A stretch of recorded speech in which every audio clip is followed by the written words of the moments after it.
This is Sekou Radio, Sarasota, Florida.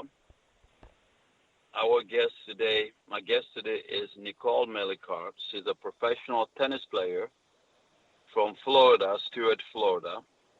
And we won over her histories and her junior years. The second part, we're going to turn into the professional part. So, Nicole, I've been coached for a long time, juniors on the tour, and I know it's not easy. How did you manage? Because tennis tournament is not in one place. You have to travel a lot. How did you manage to get your point, travel, changing of the hours, the country, you name it. There's so many variables you have to juggle. Tell us a little bit about first. I mean, I basically, what I did to save money, I stayed in housing at a lot of tournaments, especially around the United States. The U.S. is very good about providing housing.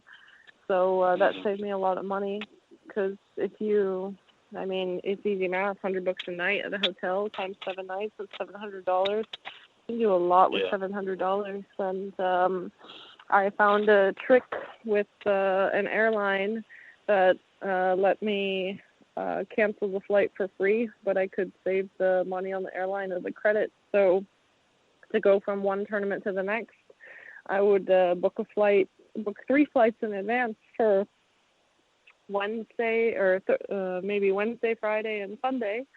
And based on which flight I used, then I saved the credit from the other flights and used it for future flights on that airline. And because I booked it in advance, I can get pretty cheap tickets because I didn't have to book everything last minute.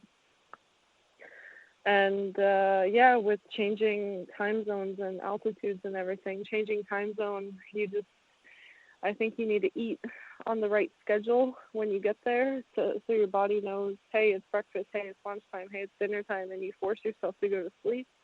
If you can't sleep, read a book, read something super boring, get tired, take some melatonin if you need to, but just try and adjust, force yourself to adjust as quickly as possible. Stay awake as long as possible. If you're tired during the day, don't take a nap. Have a call someone to have them keep you awake. I mean, there's so many things you can do, but people don't quite understand. You change cities. It's not just changing a tournament venue. You're playing with different balls. The courts are different. There may be more bouncy or more slick or more gritty or fast, slow. There's altitude. All of a sudden the ball that was landing at the service line is landing at the baseline or hitting the fence. Who knows? And it's a different ball.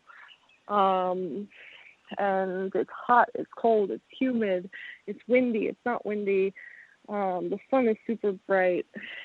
There's so many factors that go into just traveling and playing in a different place every week. It's endless, the amount of variables. Interesting.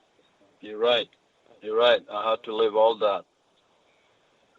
Plus, you have to be careful of what you eat. What was your eating habit out there on the circuit? Well,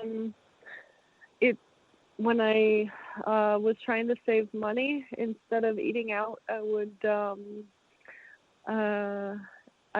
to grocery stores and buy a loaf of bread, buy some sandwich meat, and make my own sandwiches because I knew it was cheaper than buying sandwiches every day.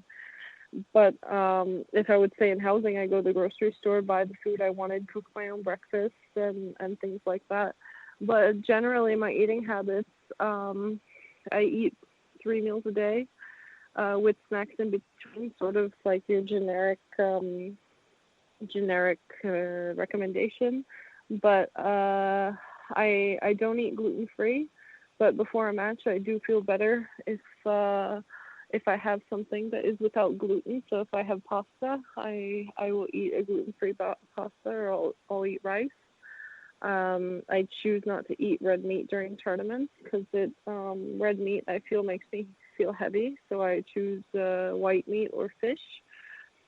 I try and eat a lot of fruit and vegetables and things like that. So I try and have a good balanced diet.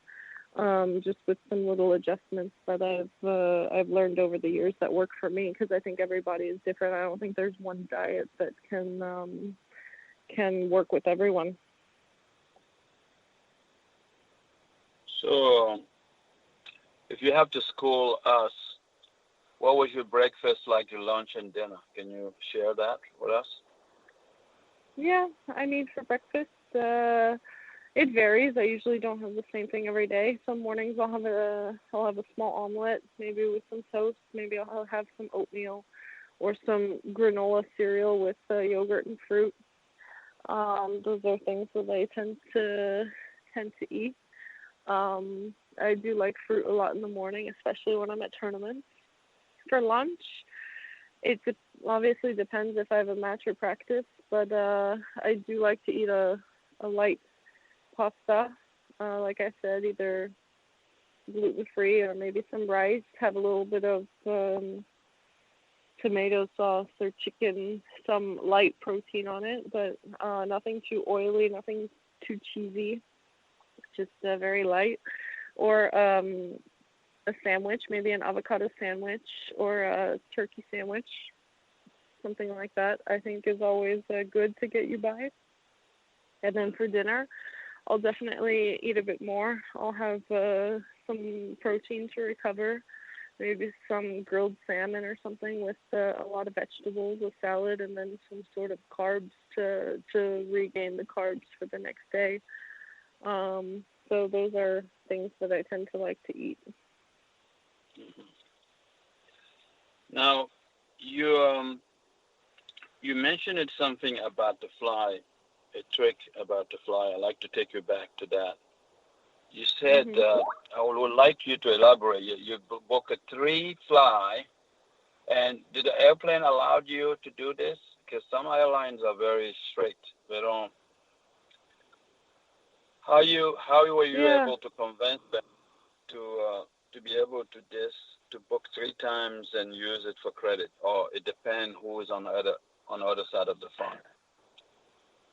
No, I would use it with Southwest Airlines, and I haven't flown with Southwest Airlines in the last couple of years, so I don't know how it is now. But back when I was using the service, I would book the flights online, just, for what, like I said, maybe Wednesday, Thursday, Saturday, or Wednesday, Friday, Sunday, whatever days that I thought I might need. And if I won my match on Tuesday while I was playing Wednesday, I would cancel the flight before Wednesday. And the airline, it wouldn't refund me the money, but there was no cancellation fee. It would let me save the credit. So if the flight was $150, I would have $150 in my account. So then when I go to book another flight, I would put in the old confirmation number from that flight, and it would have the $150 credit, and then I would book another flight. So, and that's how I would keep basically recycling the money through the airline. And if so I you don't cancel your first. Let's say you're in the finals and you were supposed to leave a day before. You don't cancel that flight. No, I do cancel it because let's say I'm playing on Friday and I have a flight on Saturday. If I win on Friday, I know I'm playing on Saturday. So on Friday night, I would cancel the Saturday flights. You cancel the flight. Okay. Yeah, you always have to cancel it. But they don't. Yeah, they keep your credit. You cancel, but they keep your credit for you, right? Exactly. Okay. So you can always use it for a future fly or future ticket. Exactly. So I would book 3 flights to go from City A to City B, book 3 flights to go from City B to City C, and then by the time I got from City A to City B, I knew I had already canceled 2 flights because I'd use probably one of them, and I would use the credit to then, get from City C to City D and book more flights. So I would just And because I booked them 3 weeks in advance, not last minute, they were definitely cheaper. Mm-hmm. That's interesting. So they usually don't want to refund you, but they always give you credit, which is good. Yeah, with that airline, because other airlines don't do it. So that was the only airline. Southwest was the only one you were doing that with. Yes. Yes. All right, let's move to your professional part. You play professional. You are currently ranked number 19 in the world in doubles. Well, people would say, you're so good, you're so good looking, you're so a good player. What about singles? Yeah, well, this last year in 2019, I played a few singles matches. I won a couple of them. I played some close matches against some good players.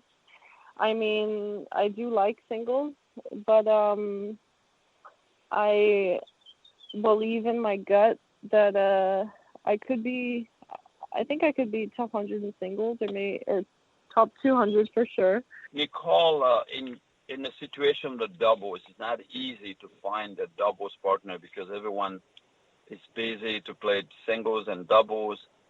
How you go about finding a doubles partner? Well, I think it obviously depends, but how it happened with me a couple years ago with Greta Peschke, her husband, who's now my coach for the third year now, he had approached me at the end of 2017 asking me if I would be interested in playing with one of his players, because he was coaching multiple players at the time, and I told him yes, I would be, but I only wanted to play with Greta. And he passed along the information to her, and they thought about it, and she called me, and her and I we had practiced together several times before, spoken, chit-chatted, gotten along well, and we basically made a verbal agreement just to try and play together in 2018, try and start the season, and our goal was to play for the full season, but we would reevaluate as the season goes on. And then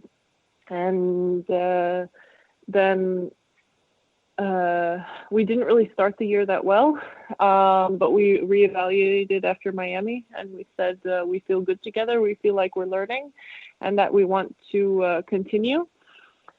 So, yeah, that's basically how it happens. You talk to players, you talk to coaches, and then at the end of last year, Chris and I had decided after the 2019 season that we're gonna stop, and that I should look for a partner for the future.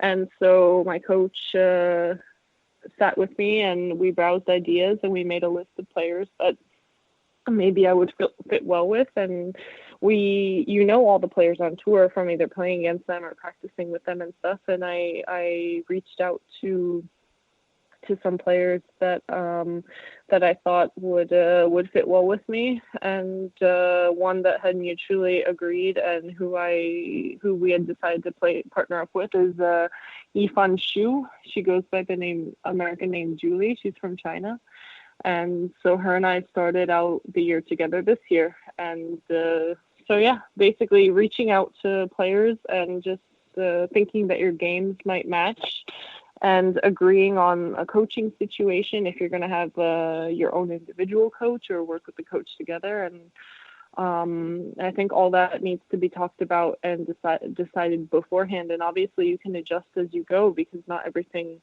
works right away from the beginning, but communication is a very big part of that. Okay. Yifan Xu, name is Julie. So her name on the tour is Yifan Xu. Yes. And her American name is Julie. Yes. Wow, how she juggle that? How does she? What do you mean? How does she? I mean, everyone know her on the tour as Yifan Xu. How do you? Oh, she wants to be called Julie when she's in America. Well, between the players, like between the Chinese players, I'm sure they call her by her Chinese name, but